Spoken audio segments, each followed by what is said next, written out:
All right, and we will begin this evening with Drew White. If you are ready, we'll begin with some questions.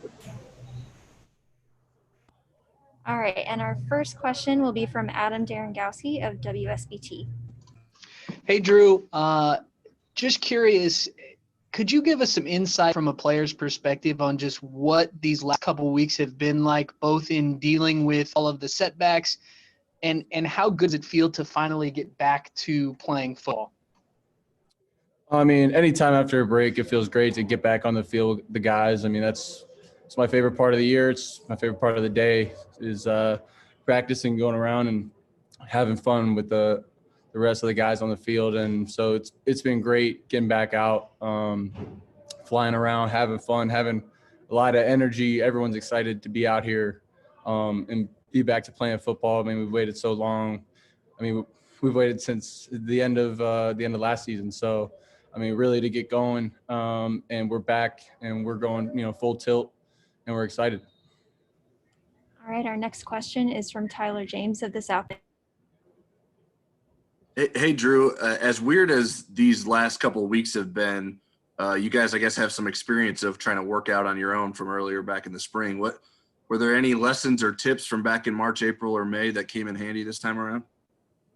Well, I think it was the same thing as before, accountability to yourself, accountability to your teammates, which we have learned already in this system and in this culture that we've created here, is really holding your brother, holding your teammate accountable.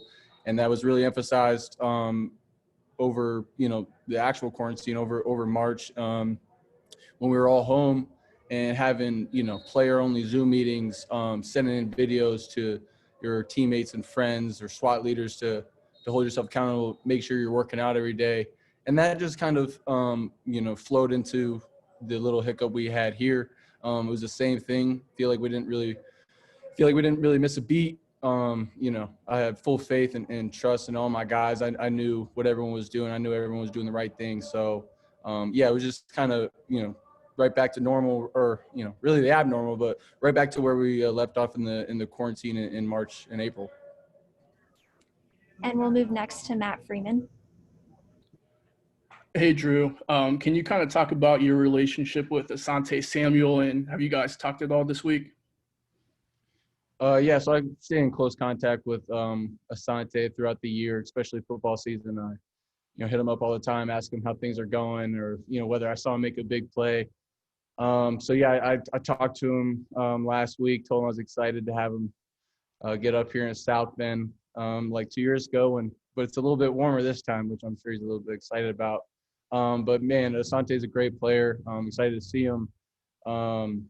We were able to play at St. Thomas together, really built a good relationship. So yeah, I mean, I'm definitely excited to play against him. Both of us are extremely competitive. Coming from St. Thomas, it's kind of what that high school bred was, competitiveness. So I know when we step out on the field, we're both going to try and give it our all. But, after the game, we're going to show each other some love. And next we'll move to Tom Noy.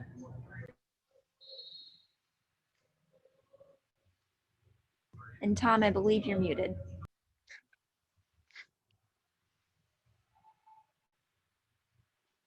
All right, we will move instead to Pete Sampson and circle back with Tom later.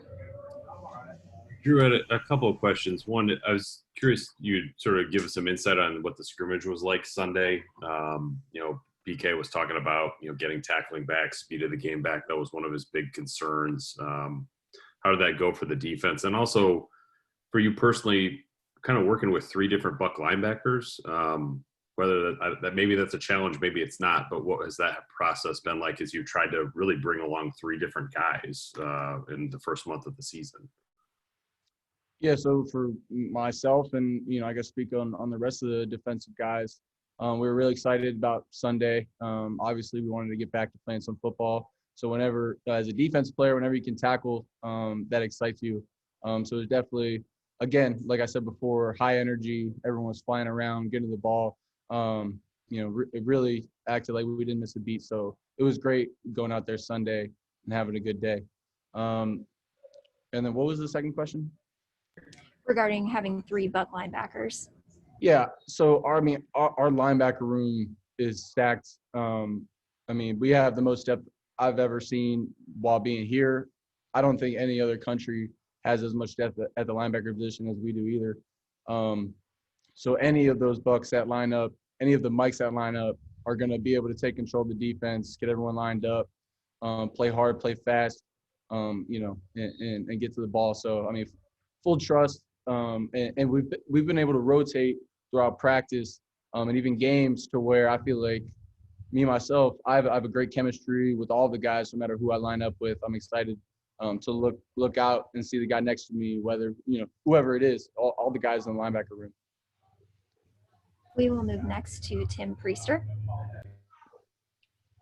Drew, 2 games into this year, I wonder what the comparison is or what you know now that you maybe didn't know 2 games into last year when you were making your first career starts. So, I mean, on 2 different levels, on mentally, just tactically part of the game, I feel a step ahead. I feel like through last season, I was able to gain a lot of experience. I was able to see a lot of different sets, a lot of different plays, formations, tendencies.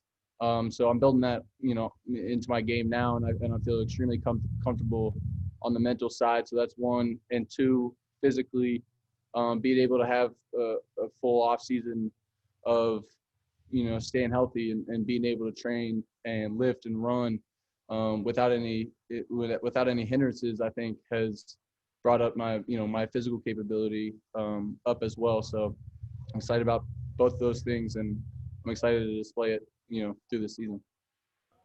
We'll move next to Angelo Di Carlo. Drew, I'm curious what's going through your mind, as you're hearing about players testing positive, being pulled for contact tracing, just as, these are your friends, these are your teammates, seeing that all happen in such a quick period of time. How difficult was that, and what was kind of going through your mind as you're trying to process things?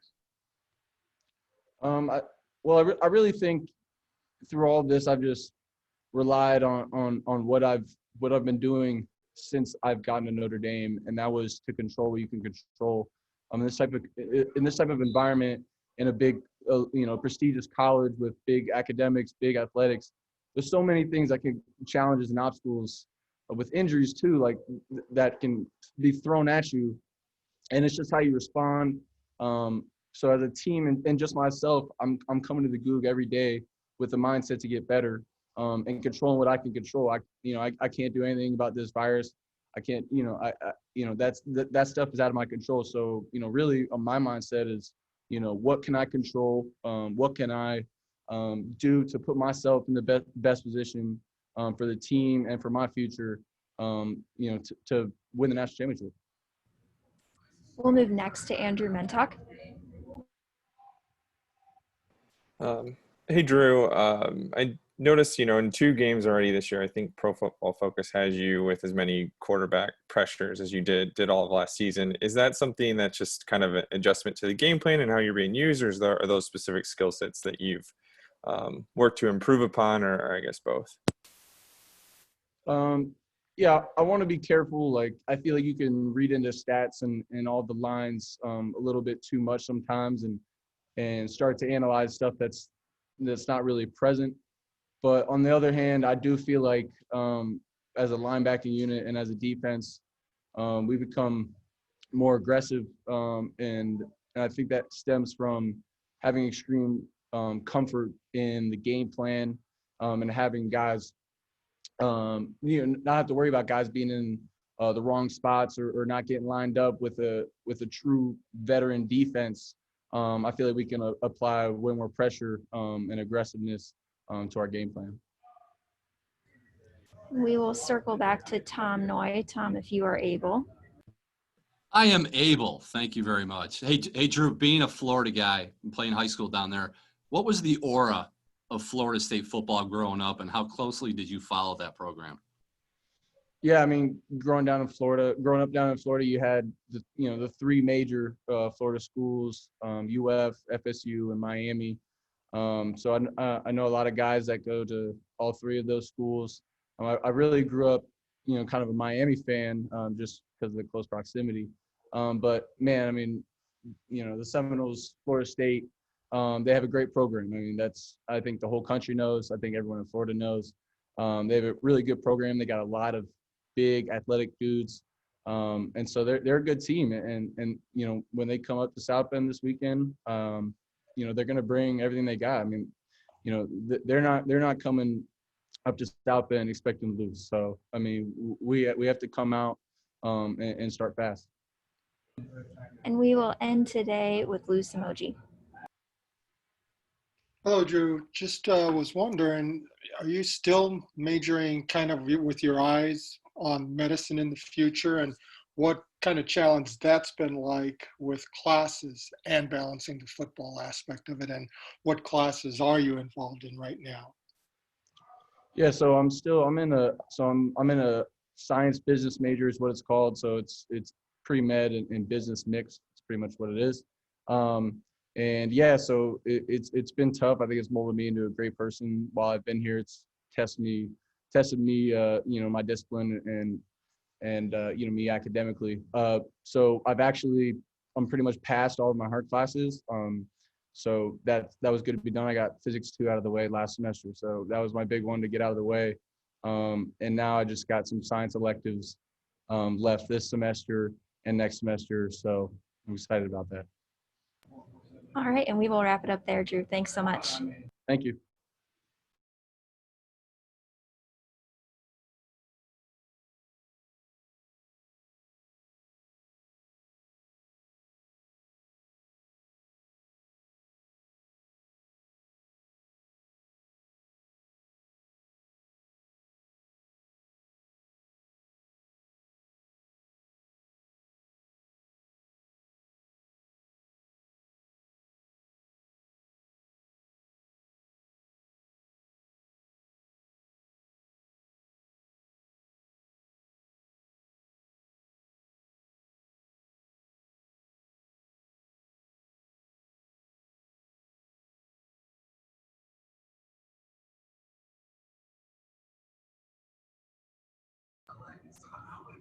We'll continue in a few moments with Javon McKinley. So if you do have a question, please use the raise hand function.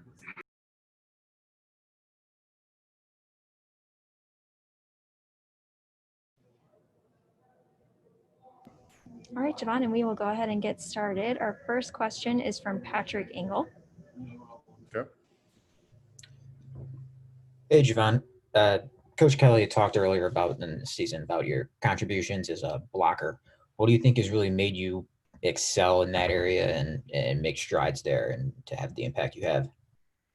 I think that goes back to just a few years ago with what you had to do as a receiver to get on the field, and that was block. And if you can block on the field, they'll look at you and give you a shot. And I think just over the years, building that mindset as being a good blocker will get you chances to get the ball thrown to you. That's what's led to my contribution this season in my blocking and trying to keep that consistent level. We'll move next to Carter Carls. Hey, Javon. I'm just wondering what it's kind of like when an outbreak happens within the team and how you guys kind of push through it. Outbreak happens on the team. It's definitely disappointing news. You don't want to hear that because that halts our activities and what we want to do. But just to get through that is taking it upon yourself an initiative to continue watching film, taking the time on the weekends that we did not get to play to watch other teams that we'll be seeing later this season, watching film and staying on top of your conditioning and your physique for when we get back at it. We'll move next to Adam Darengowski. Hey, Javon. Coach Kelly talked about the wide receiving core and how they just haven't quite gotten involved in the offense as much yet this season. I'm just curious why you think that might be and how close is this unit to reaching its potential? We are getting very close to our potential. Just a couple nicks and bruises have kept us at a lower level. A lot more running that you've seen over the past few games, but as we get to full strength and full stride at the receiving core, you'll see a lot more strides from us in the receiving and from me in throwing. We'll move next to Pete Sampson. Javon, I was curious if you could sort of take us back to your decision to come back for a fifth year. What went into that, and also sort of when you knew you sort of had the green light to do it, because that was sort of a two-part decision. You had to want to do it, and then you had to sort of get the okay from the staff to do it. How did that sort of play out, and when did you know, like, yes, this is something I want to do, this is something I want to commit to? I think that led from my kind of mid-season injury that dragged on into me not being able to play throughout the rest. I wasn't entirely sure what I wanted to do at that point while I was still nursing the injury and trying to get back, but I would say definitely in October, I made the mindset that I definitely want to come back, give myself a chance to build a better resume and take a chance on the league. And I did not do well expressing that to the coaches at first, but giving them what my mindset was and explaining my contribution, and for them taking the chance on me and bringing me back, I definitely appreciate that. And it's got me to the point where I am, and I'm going to continue to make the best of the opportunity. We'll move next to Andrew Mentok. I guess after the incident that happened off the field in March of 2019, how do you think, I guess you've kind of learned and grown from that sense, and how do you think that that's impacted you to where you are now? I wouldn't say necessarily it's impacted me. I'm not really sure how to answer that question. It was a setback in my life and a poor decision on my part, but I worked the best to get back from it. The coaches know me. They know me. I'm not that type of guy, and they didn't really bat an eye at me. They let me come back and just continue to work at my craft, and I appreciate them for letting me do that. We'll go next to Anthony Anderson of the Associated Press.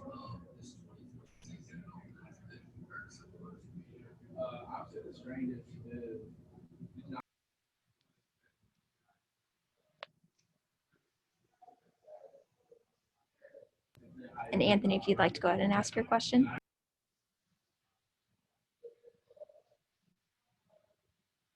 All right, we will circle back with him. We'll go back to Patrick Engel.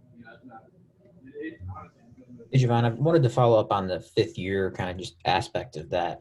I'm kind of guessing at some point, maybe earlier in a career when you got here, you maybe weren't thinking about being in college for 5 years, or certainly catching a pass in your first few years on campus. But how have you kind of grown into the role that you have now, and the career arc that you've had, and kind of learned to enjoy that and embrace that and still get something out of it?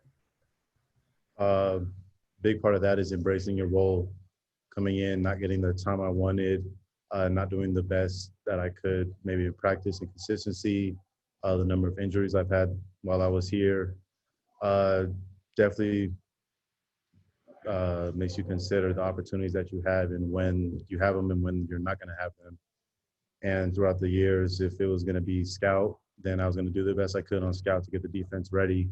And I'd say I did a pretty good job at that, given our record in the past few years. And to where I am now is still taking advantage of that opportunity and doing the best I can. And if my role is to be the number one guy, then I'm going to do everything I can to be that guy. And we'll move next to Angelo Di Carlo. Yeah, Javon, you mentioned about getting through the outbreak. I'm just curious, as it was happening, what's going through your mind of, trying to process, all the work you guys have done to get back on the field, and then all of a sudden, just guy after guy testing positive or out for contact tracing. Just emotionally, how did you deal with that situation during those days that were probably pretty difficult? It was difficult to hear about that, and as we got shut down, I was thinking if that was it for the season, if we were going to be able to get the chance to play again, practice again. And I didn't really know how to react to the situation. I just went through my thought process. I can focus on my schoolwork. I can keep my body in shape for hopefully the day that we do come back in practice, which thankfully did happen. But in the time, I more took it day to day and what I could do, not thinking too much long term, because it's not giving my energy, so that's not really going to accomplish anything. So taking day-to-day process was how I handled that situation. We will circle back to Carter Carls. Yeah, this is a bit of a random question here, but your Twitter name is in Chinese. You minored in Chinese at Notre Dame. Just wondering what led you to be interested in that and what you're hoping to kind of do with that. I actually kind of took Chinese on a whim. I'm actually very interested in anime. I watch a lot of anime. I know it's not the same language, but I decided that I'd try just something very difficult, like challenging myself. So I took Chinese. Was definitely a hard class. Wasn't sure if I was going to stay in it to the end, but I ended up getting a minor in it. And I'm hoping, I need a little bit more practice, but hoping to add that in the business world to build my stock and just being able to be bilingual, working international business as a marketing major, which is my undergraduate degree that I have. And we will circle back to Anthony Anderson.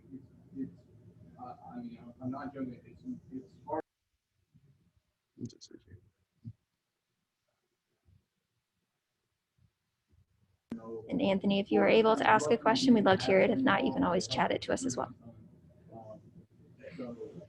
All right, we will move to Pete Sampson. Javon, you've seen a lot more of Kevin Austin in practice over the last few years than we have.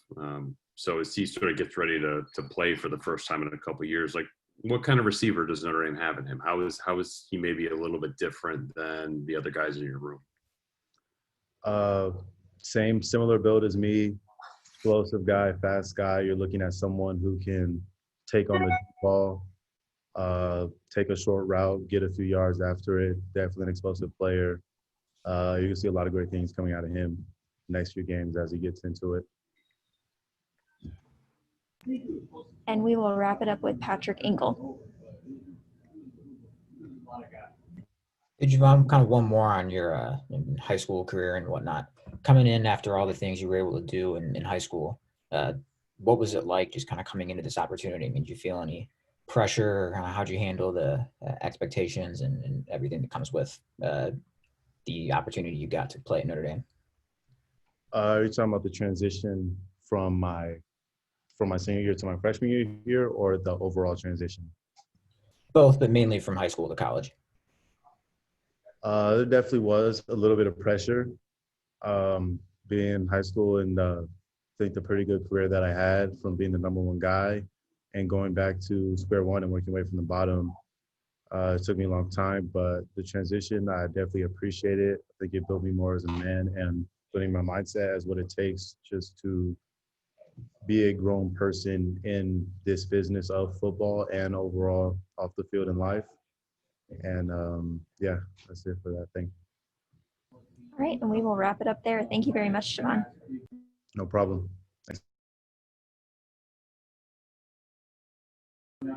And in a few moments, we will continue with kicker Jonathan Dorr.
All right, and we will go ahead and get started with Jonathan Dorr. Our first question will be from Pete Sampson.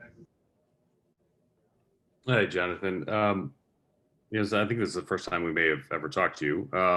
And so I'm curious what your journey has been like over the last few years, to come in, kind of struggle with kickoffs, to kind of be a question when last season started and then be a revelation by the time it ended, with a fantastic junior season and now to just have this kind of cool confidence about you. What has this ride been like from start to where you are right now? Yeah, I mean, it's all a process. Obviously I came in, I'm 18, 19 years old. I have certain expectations for what this is going to be like that were obviously wrong. So I think for me, it's, those first 2 years especially, obviously it didn't go the way I liked, but they meant a lot. They were a lot for me, when it came to preparing for next year, knowing that I had some struggles before, but having the opportunity to play nonetheless allowed me to understand what I had to do, what I had to work on, how much more time, effort, and energy I had to put in this to get what I wanted to out of it. And so, from that perspective, those years were really good for me. And I think they meant a lot to me for helping me develop. We'll go next to Tyler James. Hey, Jonathan, I'm kind of curious. How do you process a missed kick in a game? How much do you think about what went wrong and try to adjust mid-game, and is that something right away, or do you need Coach Polian's guidance to sort of identify an issue? Yeah, misses happen. Sometimes you get a good kick, doesn't go in. I try not to dwell on it too much. The game goes on. Like we like to say, the most important kick is the next kick. The most important play in football is the next play. So I feel pretty comfortable. If I miss, it's part of the game. It's going to happen. But, just move on. It's all about the next kick. We'll go next to Mark Skoll.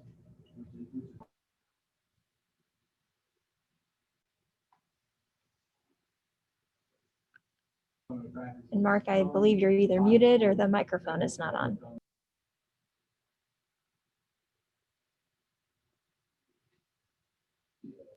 All right, we will circle back. Our next question is from Angelo Di Carlo. Yeah, Jonathan, just following up on Pete's question, would the Jonathan Dorr of 2 years ago believed the success you've had last year and this year? Probably not. I think I was a different headspace when I was that age. I didn't really understand what was going on as much. I think when the calendar flipped after the Clemson game, I really started to just take everything a lot more seriously and understand what I needed to do. So, from that perspective, I think, when I was younger, I wasn't thinking as much about what I needed to do, what this looked like, what success looked like. So I didn't believe as much that I was going to be as good, and I didn't really know what that looked like until, I'd struggled a little bit, and that kind of, recalibrated my mind and what success, what that meant for me, what I needed to do to get there. So, 2019 me, even when I started a little bit early, I tried to be a lot more confident, comfortable, and just, take it one day at a time and understand that, it might not be perfect, but, I'm doing the best I can, and that's the best I can do. And I think that made a lot bigger difference. And, when I was younger, I didn't have that with me. We'll go next to Carter Carls. John, the NCAA passed the rule where, guys can presumably come back, like guys like you who were seniors. This was going to be your last year, but maybe it's not. I'm just wondering if you've given any thought at all to whether you might be coming back next year. Yeah, most likely I'm going to come back next year. And we will go next to Lou Emoji.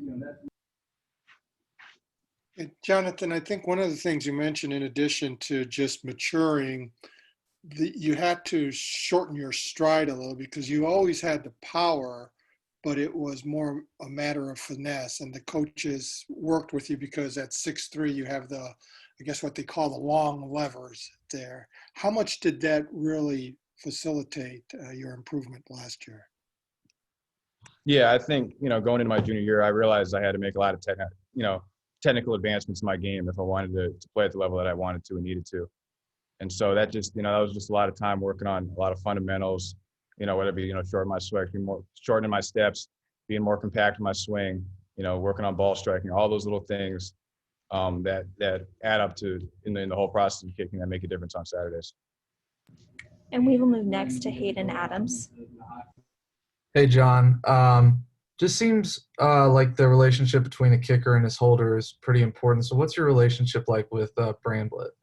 Yeah, me and Jay have a great relationship. I have a ton of confidence in high school quarterback. He's got great hands, really good athlete. Same thing with Michael Vincent, our long snapper. We have a great relationship and a lot of trust there, which certainly makes my job that much easier. And we'll go next to Adam Darengowski. Hey, Jonathan. I'm just curious. Coach Kelly talked about how you guys have remained positive through everything. How have you guys as players been able to do that? And now that you have a chance to get back onto the field, what's kind of the mentality of this group? I would say mostly just being one team, being collective as a team in our mindset and what we want to accomplish this season. That despite, the ups and downs, which are somewhat expected, that we would be, like he always says, we'd be vigilant and we'd remain positive and deal with this the best we could, which I think we have. And I think that, it says a lot about the locker room and the culture that we have here. We'll go next to Pete Sampson. Jonathan, you mentioned sort of like understanding the work it takes to be good in college. Could you give us sort of a couple examples of, between your sophomore and junior year, like, okay, this is what I need to be doing that maybe I wasn't before, that I just sort of had to go through this to get it. What are a couple things like that? Yeah, it's there's a lot of things that add up. From a football perspective, it was just spending more time on it. I tried to come to the field when I was a junior, 5 times a week in the spring, 6 times a week in the summer. That didn't mean I kicked every day, but that meant I was working on something kicking related every day, and that just allowed me to build confidence, my routine, confidence, what I was doing. That made performing that much easier. And, there's also, other aspects of life, just, ultimately just being more mature, just, doing a better job with your schoolwork, being more on top of, your social life, all the things that I feel like I didn't handle that well when I was younger, that I got a lot better at handling when I was older, that contributed to, getting better as a football player. And we will circle back to Mark Skoll. We do have his question via chat if the function does not work. Can you hear me? You got me? I got you now. Okay, awesome. So, Jonathan, it seems like a lot of college kickers feed off of the energy in the crowd, whether it's a home game or an away game. I'm just curious, what's it like kicking without as many fans in the stands, and is it harder to feed off of that energy? For us, I honestly haven't been able to notice that much of a difference. I think we've done a really good job keeping the game, the atmosphere is as realistic as possible given the circumstances. And for me, it's never really about who's in the stands. When you're on the field, it doesn't feel like there's 80,000 people out there. You don't really realize that. So for me, maybe the noise, but like I said, the noise has been relatively the same, and I assume it's going to be relatively the same in every place. So it's something that we haven't really thought about too much here as a team and as specialists and personally. And what's the longest kick I've ever made in practice? 60. There won't be 75. Yeah, 75 yards. Yeah, is what I was told to say. 61. And we will go next to Tyler James. Hey, Jonathan, I'm curious, in terms of kickoffs, what did you need to switch up to sort of become more proficient in that? It was really the same as field goals. Just being more consistent with my routine, my rhythm, my takeaway, and just trusting a little bit more, and then not worrying as much about where the ball goes and just worry about doing the things that I control, which of those things I just mentioned, being in rhythm, striking the ball as cleanly as possible, and knowing that we got guys in there to cover it and make a play if they have to. And we will end with you with Lou Samoji.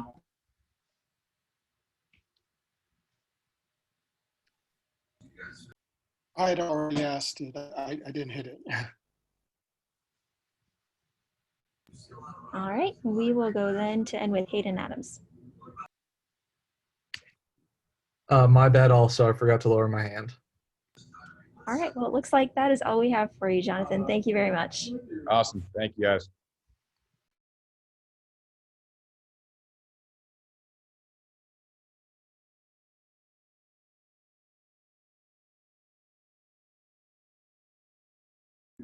We will end in a few moments with Braden Lindsay, so go ahead and use the raise hand function or lower your hand, whether or not you have a question. Thank you.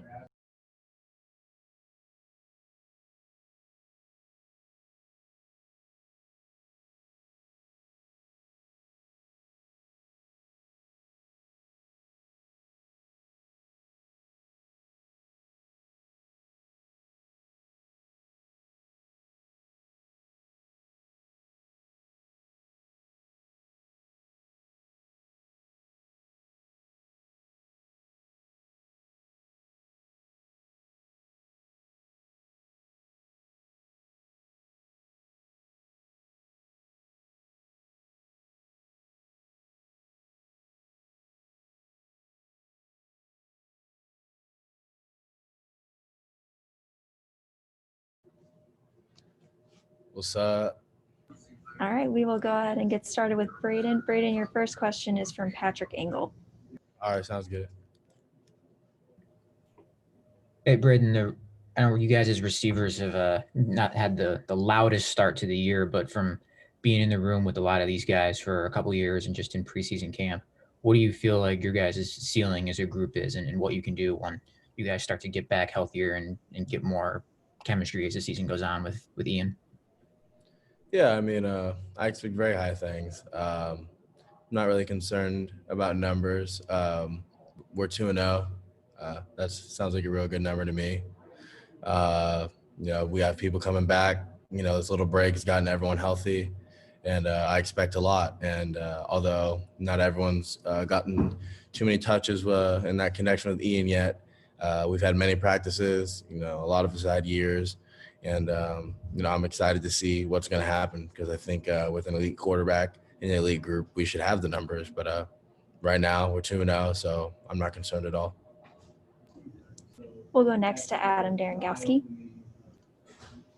Hey, Braden, I'm curious. Obviously, Florida State has a reputation as DBU. Obviously, they have not played as well lately, but they still have a lot of talent on that side of the ball.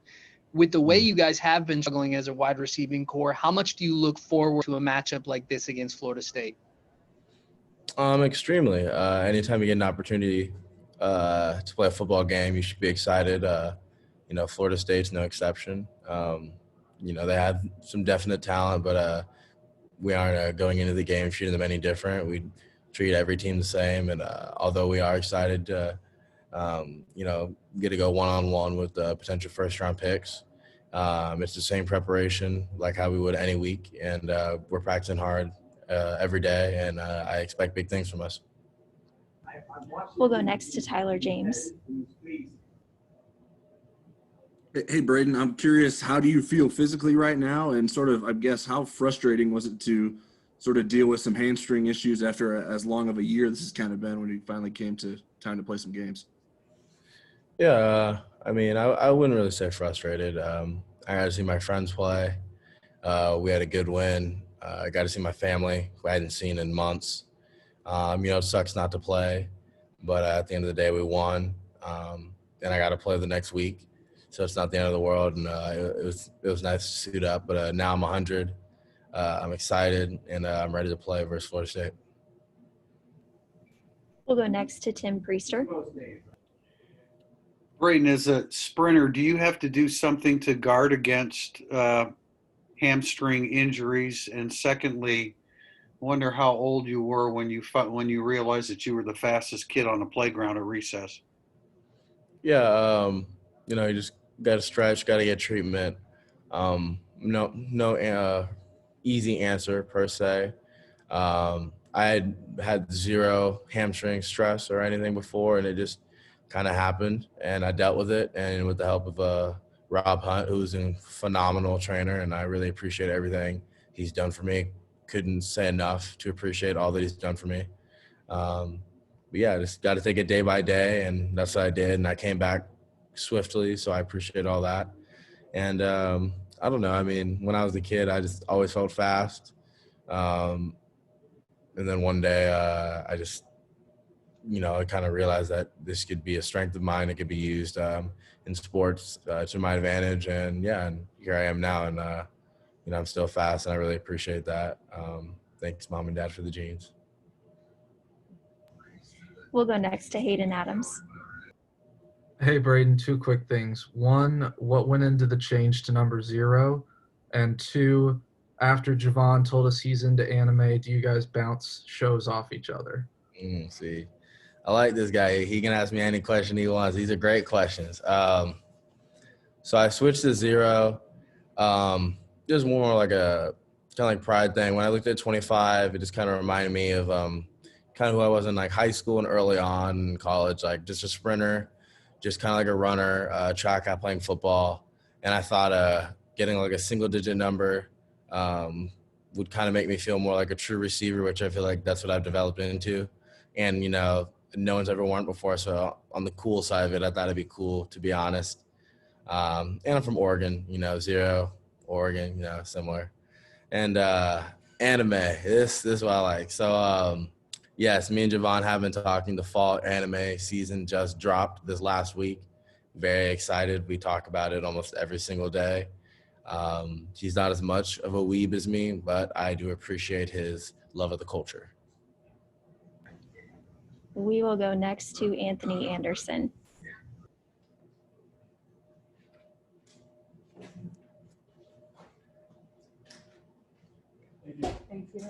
We do have Anthony's question via chat. I believe we're having some technical difficulties. His question is, have you or any of your teammates expressed trepidation about continuing in the current health environment?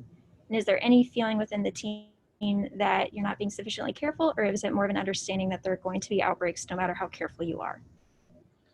No, it was obviously very difficult to not play, and obviously we want to play. No one opted out, and everyone wants to be here, and we trust the organization. Like I said earlier, we trust Rob Hunt, Dr. Leisler, incredible men. They're great at their job, and their first focus is the safety of us. And each step of the way, they've done their utmost ability to keep us safe. We had a slip up, and they made adjustments, and we feel comfortable with those. So now we're back, and we're doing better than ever. We'll go next to Andrew Mentok. You kind of already mentioned how you weren't too frustrated missing the first game because you kind of got to watch some of your teammates thrive. I know you're particularly close with Joe Wilkins. Hey. What was it like seeing him, do what he did in the first game, knowing some of the things he's had to go through to get to this point? Yeah, I wasn't gonna name drop Joe, but it was definitely I was so happy. He's been through so much in life, and even here, like, he's just, I feel like, kind of gotten the short end of the stick, and not at anyone's fault. It's just, that's kind of how football goes. And to see him prove that he should be getting reps, and now seeing him continuing to get reps, and now he's, getting that respect that I feel that he should have deserved for a long time. As a teammate, colleague, and best friend, I could not be more excited for the rise of Mr. Wilkins. We'll go next to Carter Carls. Braden, as a Dragon Ball Z fan, I gotta ask you an anime question. You put on your Instagram, my life right now, and you put Yusuke as one of the guys. Let's go. I'm wondering what your the inspiration. He was resurrected from the dead, got some special powers from my understanding. I haven't seen it, but what was your inspiration for that and comparing yourself to him? Easy to answer. He's just a dog. Right when he thought things were bad and couldn't be any better, he came back, best detective in the game, and got all these powers. And I feel like for me, I'm surprised you kind of picked up on it. I figured no one really would outside of my weaves, but when he came back, he had those powers, and he kind of looked at life differently and took things more serious. I think for me in quarantine and just COVID, it kind of helped me mature and realize like what my priorities are and what I want to focus on and who I want to be. And, obviously it's a bit of a stretch, but like for sure, like Yusuke, he's that guy. And I've watched it a couple times, love it. It's in my top 5 of all time. We'll go next to Angelo Di Carlo. Braden, I'm wondering when Kevin Austin's on the field 100%, what are Irish fans going to see from him? You're going to see a star. That's all I'm going to say. All right, and we will move next to Loose Emoji. Braden, you indicated part of the number change was maybe you didn't feel you felt more like a track guy than a receiver. What made you feel that way? Was it kind of that freshman year, recognizing, how much more growth is needed as a receiver at this level? And when did you start feeling like you are more of a big-time college receiver? Yeah, I would say freshman year. In truth, took me about 3 days to realize I wasn't ready. Called my mom and dad and was like, I'm doing the best I can. It's just, it might not happen this year. Then came into year 2, didn't play opening game, and my parents came, and I was really frustrated because I thought I was going to play. And then at that point, my whole goal is just like, all right, I'm going to do whatever I can right now to play. And then in the offseason, I want to become like a true wide receiver. And, you know, I haven't really been able to display that through spring ball, or like I missed the first game and I wasn't fully healthy for USF. But my hope and my goal is for one, to see us win, but two, that I can show my development and, you know, just kind of grow into myself and kind of advance as a football player. And we will wrap it up with Matt Freeman. Brayden, a little bit of a random question. I know your dad was really close with Kobe Bryant. Were you able to meet him? And if so, were you able to take anything away from him? Yeah, I met Kobe many times over the years. My dad and him were very close. My dad worked for him and with him for a long time. Many great stories I've heard from him. And I'd say the biggest moment that I remember probably talking with him, I forget the age, but we were talking about a basketball tournament that I just had. And I went over to a family friend's house and Kobe was there. He'd asked me about the tournament. I said I was sore. And he said, well, did you take an ice bath? And I was like, no, I can't, you know, it hurts too much. I can't take an ice bath. He goes, my youngest daughter takes an ice bath. He's like, if you want to take an ice bath, you won't be great. And I've taken a lot of ice baths since. And with that, we will wrap it up. Thanks very much, Brayden. Thank you. Have a good day, y'all.